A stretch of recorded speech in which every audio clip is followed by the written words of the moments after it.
podemos investir, onde podemos investir, né? Educação formal ou informal a respeito da representação social de homem e mulher. Eu acho que a questão de gênero tem que estar nas escolas. Quando a criança aprende, o que é sexo feminino, não é só que tem esse órgão sexual, aquele órgão sexual. O que mais uma escola pode falar sobre ser homem? Nós temos que formar novas gerações com uma educação diferenciada sobre a questão homem e mulher. Falta de preparo dos profissionais de saúde na identificação, manejo e encaminhamento das vítimas. Muitos profissionais de saúde, infelizmente, fingem que não vê que aquela lesão pode ser realmente decorrente, né? Às vezes finge que não vê, às vezes até por medo do agressor, né? Muitas vezes o agressor tem um papel social ali na região bem complicado, ele é o traficante do pedaço, e aí as coisas têm desdobramentos, né? Mas de qualquer forma o preparo. A necessidade de expansão da discussão sobre a violência contra a mulher para outras áreas, que não só então o direito, né? A realidade das políticas públicas e da aplicação das medidas protetivas, então tentar viabilizar a celeridade disso, né? Mais alternativas de proteção da mulher, que é uma coisa que a gente escuta muito, infelizmente, né? Eu tive já a oportunidade de ficar às vezes no juizado esperando na sala de espera algumas coisas, daí assim o discurso delas, né? Eu vou desistir, não adianta mesmo, né? Um descrédito do sistema de justiça. Daí eu não tenho para onde ir, daí não sei o quê, daí vai acontecer isso. Então, acho que a gente tem que efetivar nesse sentido. Quase nada de serviço prestado ao autor de violência, uma escassez completa, né? De trabalho com o agressor. E nessa dinâmica que eu falei, gente, se não trabalhar com o agressor, você não mexe na relação. Não adianta, porque é uma relação que é violenta. Tá? Que os envolvidos percebam suas necessidades emocionais, que o Estado conte com mecanismos de proteção contra a violência. Tá? E, finalmente, né, os operadores do direito, né, ao que cabe, né, a vocês aqui, o tipo de perspectiva diferente. Então, assim, primeiro que o direito da pós-modernidade, né, gente, ele chama o profissional mais voltado para a complexidade das situações. Eu sei que boa parte da formação ainda, né, das pessoas do direito é numa visão positivista linear, né? Mas as situações com as quais vocês têm que trabalhar, cada vez mais, né, nesse mundo pós-moderno, elas não são de um aspecto linear, elas são, na verdade, complexas. E isso exige uma nova postura do operador do direito, do ver além, né? A escuta do operador do direito deve amplificar a visão da situação e identificar a real demanda. Será que ela realmente quer que ele seja preso? Será que ela realmente quer que ele seja punido? Ou ela está procurando uma outra coisa via judiciária? Está batendo na porta errada, né? Muitas vezes. Mas quem sabe ela não encontrou outras portas abertas? Quem sabe seja essa a questão? Que outras portas deveriam ser abertas? Pois na violência doméstica, né? A doutora Cláudia gosta muito dessa frase, né? Não precisa deixar de colocar. A demanda muitas vezes não é jurídica, gente, tá? Eu diria que mais da metade das questões que chegam ao judiciário em termos de violência doméstica, a demanda efetiva, pessoal dessas pessoas envolvidas não é. Isso é um fato jurídico. Um fato jurídico sempre vai existir. Mas é diferente de existir uma demanda pessoal jurídica. Tá? As relações afetivas não são lógicas, né, que é outra frase também, doutora Luciana, doutora, e assim, se conscientizar que isso, às vezes não dá para entender isso, mas ela gosta dele, tá? Ela gosta, ela quer ficar com aquela pessoa, né? E isso não é lógico, isso não cabe na lei, a lei não compreende isso, né? A lei, isso é muito importante, vocês terem consciência de como o sistema de justiça é usado por essa vítima, por esse agressor. O sistema é usado como organizador das relações afetivas e sociais. Tá? Vocês têm esse papel, não deveria ser, eu não tô dizendo que deveria ser. Tá? Mas, infelizmente, por falta de outras condições que passam pela educação, pela saúde, que passam por várias outras instâncias, acaba-se usando o judiciário para esse fim, né? Empoderando-se o judiciário nesse sentido. Tá? E que cabe muito bem, o judiciário tem todo um simbólico de poder, né? Já que nós estamos numa briga de poder, como falamos antes, entre vítima e agressor, nada mais ou nada melhor do que apelarmos uma instituição de poder para resolver a nossa briga de poder, né? Então tem todo um sentido aí também psíquico nesse sentido, tá?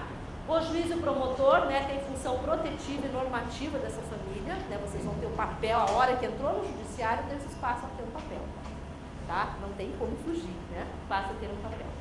E lembrar sempre que a ação penal não finda o problema, né, gente? Porque tem as consequências dessa ação penal. Se o indivíduo é privado da liberdade, muitas vezes ele é o provedor, é o pai dos filhos. Então, principalmente na área criminal, a gente pensa assim, né, o judiciário tende a pensar que prendeu terminou o problema. Mas uma série de outras questões se abrem a partir dali. Né? Então, como conclusões, né, eu coloco assim, os limites da lei, né, gente, acho que isso fica bem claro que a lei não é suficiente para tratar de tudo isso. Tá? A demanda que chega ao sistema da justiça é transdisciplinar e precisa ser decodificada em todos esses parâmetros. E a necessidade, então, de uma equipe multidisciplinar nos juizados, tá? Eu enfatizo isso, a necessidade sim de psicólogos e assistentes sociais, principalmente em todos os juizados, né? Fornecendo subsídios para que a aplicação da lei vá atender toda essa complexidade da situação. Tá? Bom, era isso que eu queria passar para vocês, talvez muitas indagações, muitas preocupações, né? Acho que compartilhar com vocês esse campo, que é um campo ainda, eu diria ainda desconhecido, porque a ele está ligado toda a questão da mente humana, da subjetividade humana, que não é nem um pouco simples de ser entendido. Mas eu acho que juntos a gente pode fazer um caminho aí de tentar abordar por várias perspectivas essa problemática. Tá? Obrigada.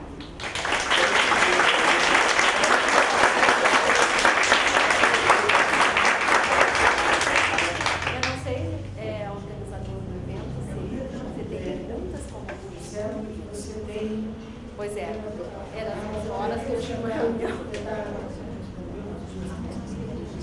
Isso, na verdade eu consegui desmarcar alguns compromissos, mas eu teria uma reunião às 11 horas na universidade, que eu estou atrasada.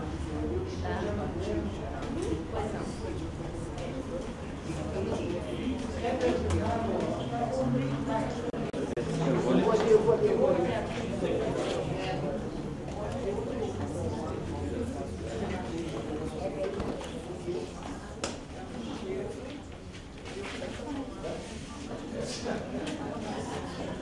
Estamos em parceria aqui, viu?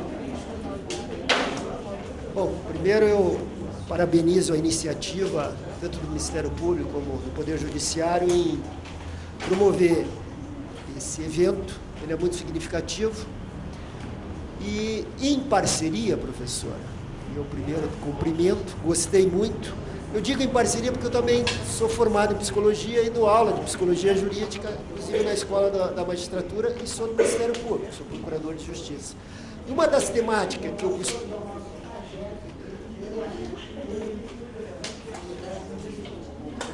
nas comunidades indígenas, o nível de violência entre homem e mulher é infinitamente menor do que na sociedade não indígena. Bom, pois é, mas eu fiquei muito feliz pelo relato, que é um relato bastante expressivo, diferente do mundo jurídico. E eu acho, parabenizo mais uma vez, que essa discussão ela não pode ficar dentro apenas do sistema jurídico, fora das outras disciplinas. É muita pretensão do jurista, do operador de direito, querer discutir isso sem as forças de uma antropologia, de uma psicologia, de uma sociologia, de um serviço social e etc. Eu diria que seja até uma arrogância. Infelizmente, eu me sinto à vontade de dizer isso, que o mundo jurídico muitas vezes é arrogante. Felizmente, de alguns anos para cá, ele está permitindo essa abertura. E discutir a Lei Maria da Penha é discutir um universo extremamente complexo, que é o universo do ser humano. As relações que, como foi dito aqui, muitas vezes elas não são explicáveis pela logicidade, talvez explicáveis pela questão emocional. O ganho secundário da vítima. Muitas vezes o rompimento não se dá pelo ganho secundário, e não pela visão social. que o direito muitas vezes diz, não, ela não sai porque ela não vai ter a sustentação econômica. Pode ser, mas penso eu, isso, pelo pouco que eu li sobre a matéria e pelo que eu escutei de alguns profissionais da área da psicologia, como o professor Gilberto Guilhoato, que a professora deve conhecer, né, e vários outros, é o tal do ganho secundário.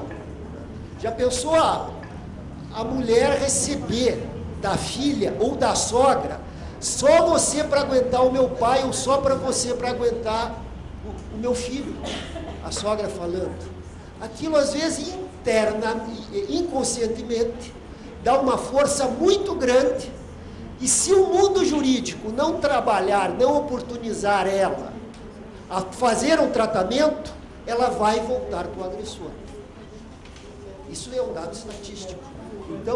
Então a minha pergunta, Olímpio, é exatamente sobre se a professora poderia, de repente, talvez, eu sei que é uma questão de várias coisas abordadas, mas talvez trabalhar um pouquinho mais sobre essa ideia do ganho secundário, se efetivamente isso é uma das principais razões para o não rompimento da relação.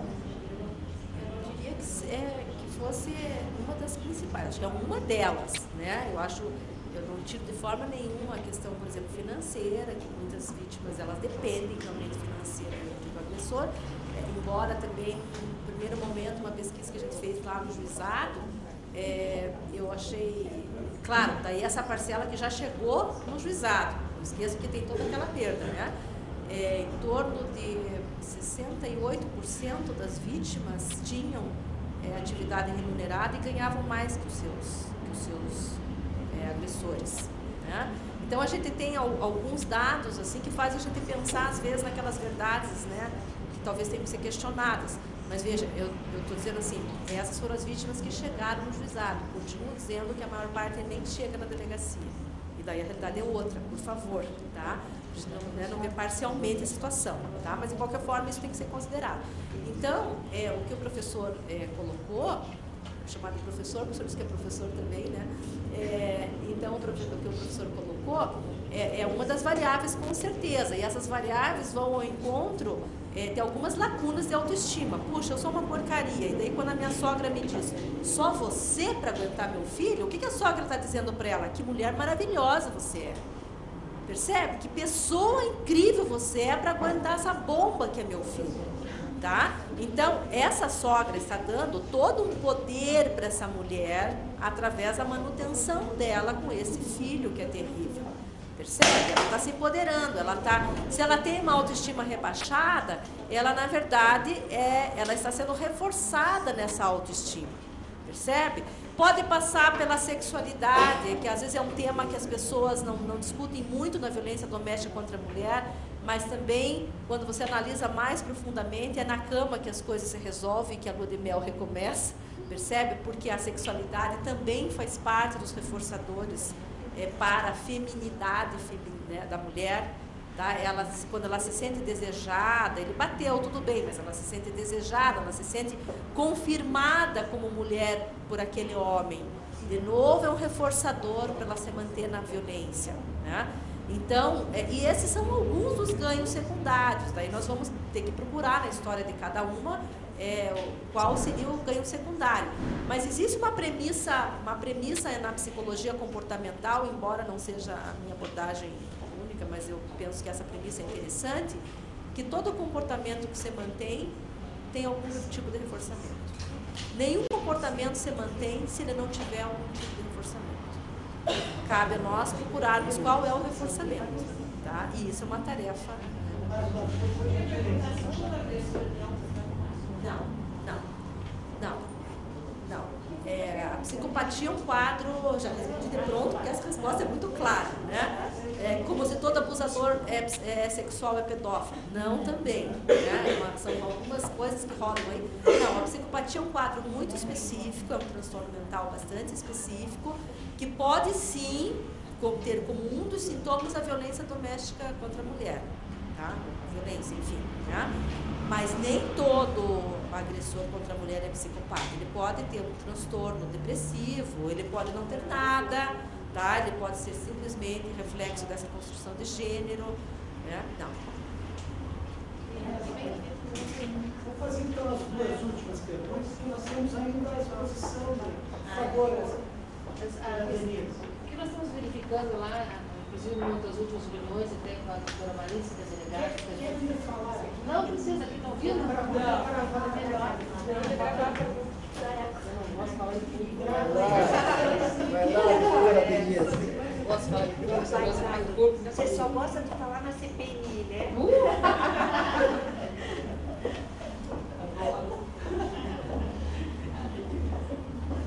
Bom dia a todos. Meu nome é Denise, trabalho com a professora Rosana Nas, também trabalho na coordenação lá do Tribunal de Justiça do Paraná.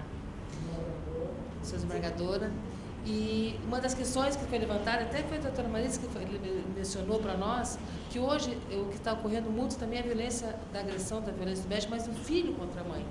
Então hoje acho que o filho que está sendo um dos maiores agressores em relação à própria mãe, não mais o marido em si, né? Então essa questão também que nos está preocupando também com esse tipo de tratamento em relação a essa questão. E daí assim, se a gente for seguir a leitura do modelo, provavelmente esses filhos tiveram esse modelo, né, de um homem agressivo nas relações familiares, acho que esse é um fator. O outro fator na violência do filho contra a mãe, isso também é muito claro, a questão da droga, tá? Quase que 90% dos casos a droga está envolvida nos momentos ou porque está sob efeito de droga e daí é violento, ou porque a mãe não quer dar dinheiro para ele comprar a droga, ou quer dizer, a droga está implicada de alguma forma, né, na violência do filho contra a mãe, na grande maioria dos casos, né? E outro caso são essas novas configurações familiares, porque lembra que eu falei que quase não tem mais um pai dentro de casa? Que o pai agora é uma figura volátil?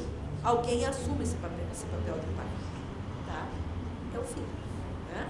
Alguém está assumindo esse lugar, quando esse lugar não é ocupado mais pelo pai.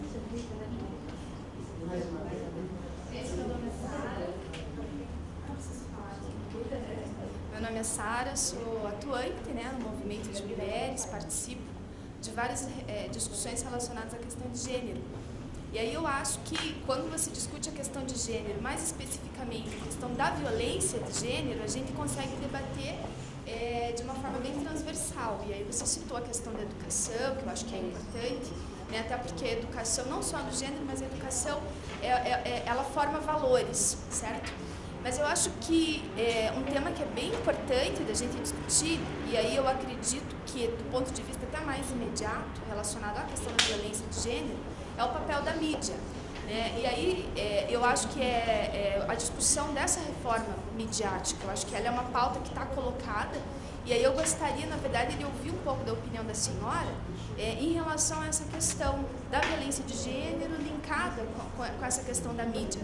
Porque, tipo, até os desenhos animados, né, principalmente nas TVs abertas, é um instrumento que ele prolifera, ele dissemina muito a questão da violência. E isso, para uma criança, e aí talvez, aí eu não sei se eu estou errada, mas até em relação ao que a Denise, né, comentou, que está aqui, né, que foi na delegacia da mulher, um dos grandes casos de violência é da mãe contra o filho. Então, assim, até onde a mídia influencia? A gente sabe que sim, mas quais seriam, talvez, mecanismos do filho contra a mãe? Então, quais seriam os mecanismos ou até mesmo formas de se fazer essa discussão? Veja, na verdade, assim, né, o tempo que eu tinha, 40 minutos, que no fim se estendeu bem mais, não era possível a gente falar de tudo que está contemplado, né? Quando eu falei em modelos, eu fixei mais nos modelos familiares. Só que nós recebemos esses modelos por muitas fontes. Essa questão que a colega colocou é uma delas, né? E, na verdade, assim, ampliando um pouco essa questão, hoje, com o acesso que as crianças têm à TV, à rádio, o tempo inteiro, os pais fora de casa, muitas vezes os modelos são muito mais passados pela TV do que pelo próprio pai e mãe, né? Mas não ficam com os pais e com as mães muitas vezes.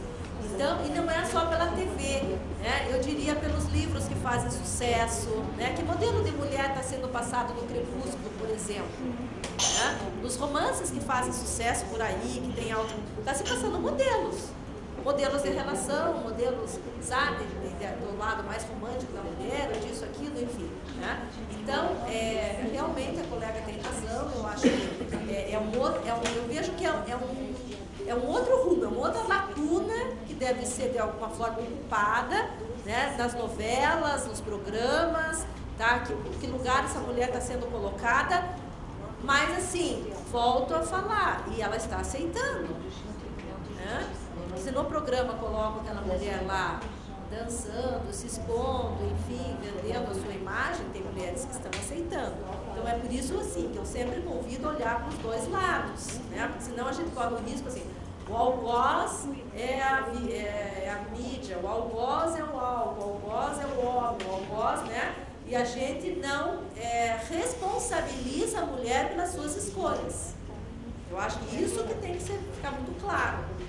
Ela tem que se responsabilizar pelas escolhas que ela faz e sair da violência ou se manter na violência. Como o agressor tem que se responsabilizar pela escolha que ele fez, de cometer um ato violento.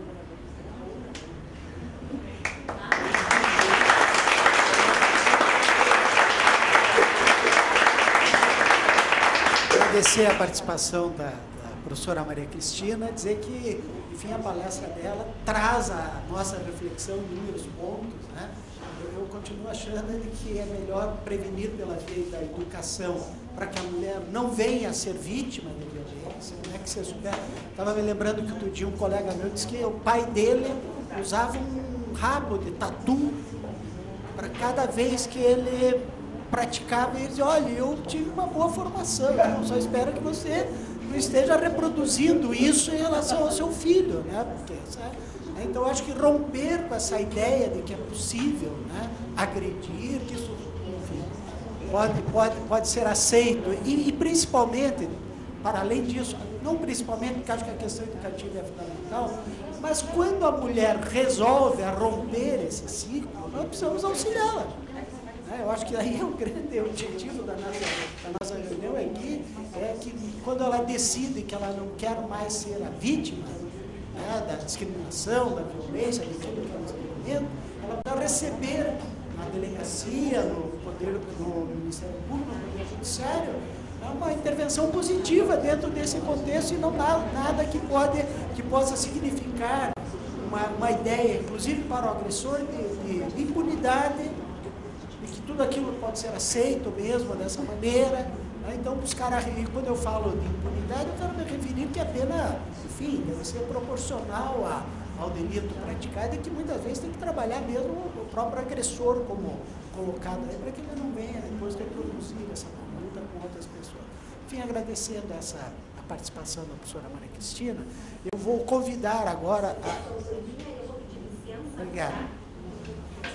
Eu vou convidar a doutora Josiane Frutti-Lupion, que é a defensora pública, chefe do Estado do Paraná, convidar o doutor Lagana, que vem falar aqui em nome da Polícia Civil, eu não sei se a doutora Marites também quer participar da mesa, e a tenente Luci, que foi convidada, né, enquanto policial militar. Eu passo desde logo a palavra à doutora Josiane.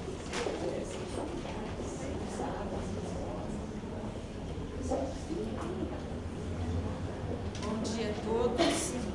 Eu quero agradecer ao Ministério Público e o Poder Judiciário pelo convite. E mais do que falar depois da doutora Maria Cristina, que deu uma aula maravilhosa para nós aqui. Mas eu gostaria de passar as experiências que a Defensoria Pública tem tido ao longo dos meus 28 anos de enfrentamento de violência contra a mulher. Nós temos minha fala vai ser rápida, porque nós temos ainda mais dois colegas aqui para falar. Nós temos uma situação inicial, e eu tenho visto ao longo desses anos todos de Defensoria Pública uma questão religiosa. há mulheres que procuraram a Defensoria Pública, procuram a Defensoria Pública até hoje e dizem assim: doutora, lá na minha igreja o pastor disse que a mulher, ela apanha porque ela merece, porque afinal de contas foi ela que induziu Adão a comer a maçã e pecar. Então, doutora, com a praga que Deus rogou em cima de nós, de que nós íamos parir com dor, é através da dor que a gente vai ter que aprender. Esse é um dos tipos de pessoas que nós atendemos na Defensoria Pública que ainda tem uma mentalidade lá atrás.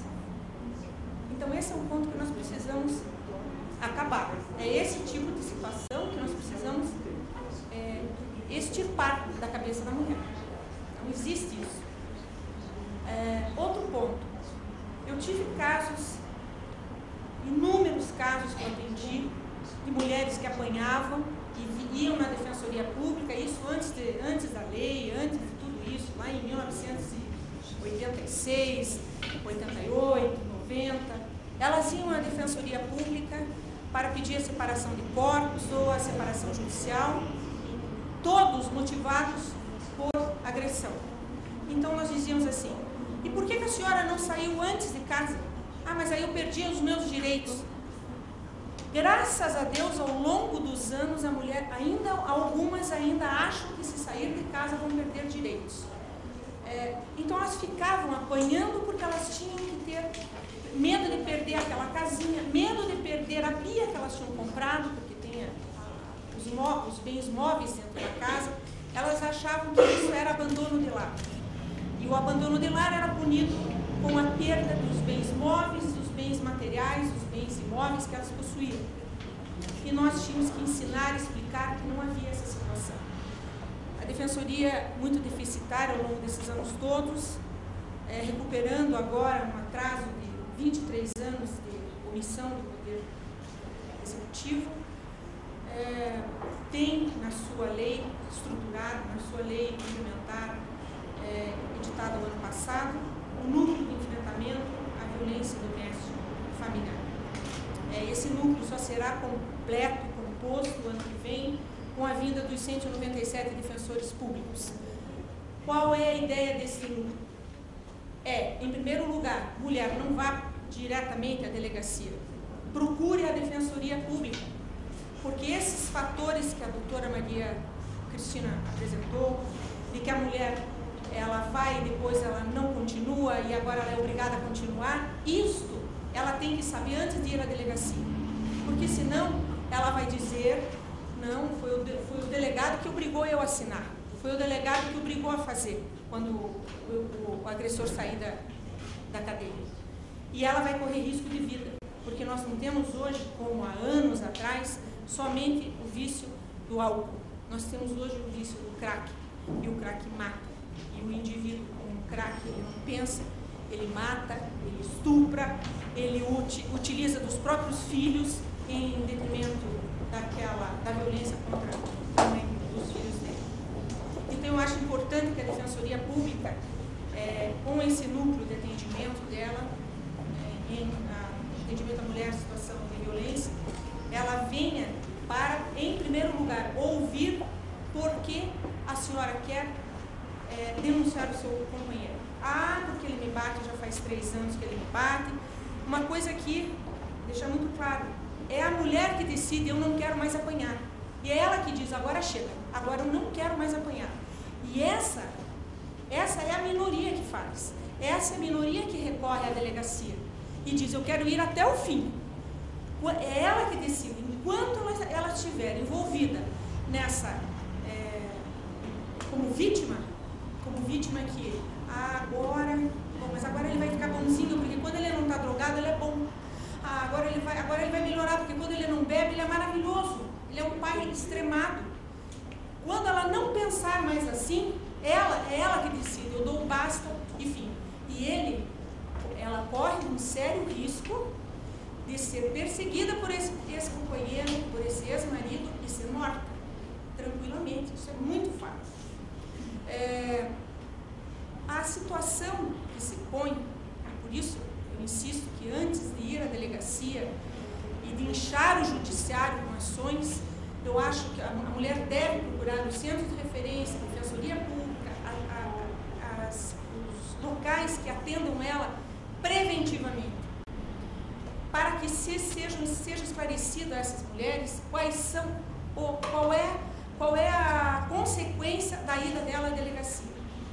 Porque nós já recebemos na defensoria mulheres que foram e disseram assim, mas doutora, eu fui lá, eu não quero mais.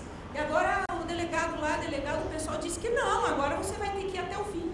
Mas eu só queria que a polícia desse uma coça nele, um susto nele. Acabou, não tem mais isso. É isso que nós explicamos, não tem mais isso. Não existe mais isso. Ou você vai até o fim, ou você não vai. Então, o não ir, nós vamos ter que tratar. Então, vamos chamar o agressor, vamos chamar a agredida, vamos sentar e vamos utilizar do que nós possuímos, psicologia, serviço social, e tentar tratar essa família. Não é fácil. Não é fácil em razão dessa cultura que nós temos histórica. Não é fácil. Não é fácil a mulher ser a provedora do lar e o homem não ser o provedor do lar e ser submisso, entre aspas, a essa mulher que financia todas as necessidades daquela família. É ela quem paga o colégio, é ela quem paga o alimento que sustenta os seus filhos e o marido. Não é fácil. O homem não aceita isso. Também é histórico, porque ele nasceu para ser um macho dominante. É ele que tem que prover o lar. Ela pode dar uma ajuda, mas é ele que comanda. Ele que quer ter as rédeas na mão. Ele não aceita isso. Isso é cultura. Alguém falou, o doutor falou dos índios. Os índios são muito mais bem organizados. Elas são muito mais submissas. Cada um tem o seu papel dentro daquela comunidade. Então você não vê essa situação. Acho por isso que a violência lá é menor e até porque não vejo estudo nesse sentido de que ela procure. Ela não procura. Então nós temos uma situação assim limitada de atendimento na área indígena. Eu sei de comunidades ali em Quedas do Iguaçu que estão jogadas ali, as mulheres, elas bebem, os filhos bebem. É uma tragédia aquela região ali. Quem atende não é o governo estadual, é o governo federal. Nós não conseguimos chegar até essas mulheres. Nós fizemos um Paraná em Ação em Quedas do Iguaçu. Eu achei que toda a população indígena ia lá reclamar. Por algum motivo não apareceu mas nenhuma mulher, nenhum homem, ninguém apareceu lá. Eles têm a lei deles, própria deles, e nós não conseguimos chegar lá. Nós estamos muito atrasados ainda nesse sentido. Nós já devemos ter entrado lá. Então, é o que eu digo assim, a mulher é que dá o basta, os filhos, sim, os pais são os modelos deles, os filhos, sim, vão procurar uma mulher submissa que apanhe, e a filha vai entender que ela vai procurar um marido que bata, e ela vai ser submissa porque a mãe dela foi. Então, eu acho que, de início, nós precisamos procurar fazer um trabalho nas escolas, mas um trabalho para ontem nas escolas, atingindo os alunos da rede estadual e municipal de ensino. Isso não acontece só na classe média baixa, na classe baixa. Isso acontece na classe alta e muito. Eu tenho uma pessoa que eu conheço que anos atrás chegou para mim e disse assim: Josiane, eu vou me separar do meu marido. Aí eu falei assim: vai. Ela não tinha faculdade, não tinha nada. Você vai viver pouco. Ele vai ter que me dar metade do salário dele.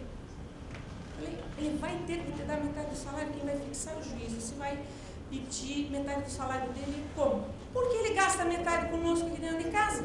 Então tem que gastar quando ele sair. Aí então vai.